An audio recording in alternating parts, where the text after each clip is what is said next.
Hello YouTube, my name's Andy, and a corollary to the third law of thermodynamics states that if it ain't broke, it's just a matter of time.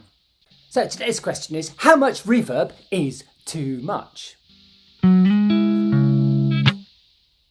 That's not enough.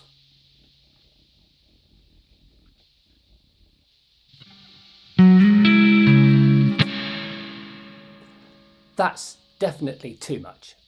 So what's triggered this? There's a new pedal on the there's a new pedal on the market called the Polyverb's reverb pedal, and it's getting lots and lots of rave reviews. Really, two questions.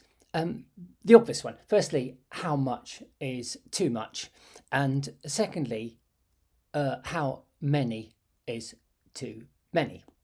Driving me crackers. Now, the answer to the first question is very obvious. There is no answer. I mean, you can have as much or as little reverb as you like. It's entirely down to what you're trying to do with your music project. But back to polyverbs. Now, this is a very interesting product. We've seen the impulse response amps in a box with modelling and profiling digital versions of an amplifier. And this, now, the polyverbs thing, is a digital version of real reverb. They've actually been out to lots of places and they have sampled the sound, the reverberation sound that they get, and they've put it into a digital form in a digital box. 2 years ago, I did a little look at all of the reverbs that are available in the Boss digital recorder unit.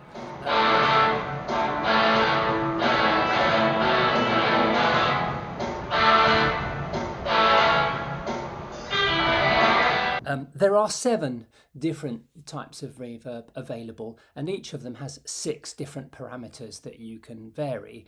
So that's a lot of choice. Now, don't misunderstand me. I think it's a brilliant idea. It's great fun, and I suspect considerably more convenient to have your reverbs in a digital pedal rather than going and recording your music inside a nuclear reactor. But I suspect that in real life, when it comes down to it, you'll probably only use a few of the reverb effects, even if you do play around with all of them. But we can go up to about 10 seconds, which is way too much. Way too much. Or we can go down to a nice short one. I think it goes down to 0.1 of a second, which is not very much at all. But I've discovered something new, quite apart from the parameters that you've got. With spring reverb, you've also got this parameter, which I'd never seen before, which is spring sensitivity. Now, it's on 0 at the moment. Let's just find out what that does. That's 0, but if we crank it up to... where does it go to? Oh, it goes to 100. Oh, jolly good. Blimey.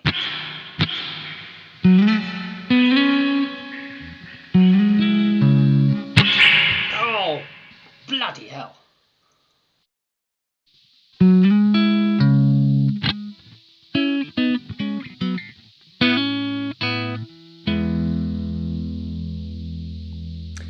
Reverb is applied on the send return side. In other words, it's not recorded with the track data, so all I've done here is recorded a little bit and I'm just playing it round and round on an A to B repeat and changing the reverb each time.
Right, as if that wasn't enough silliness, this is my latest challenge. I'm borrowing it, it's not mine, and this room has its own natural reverb.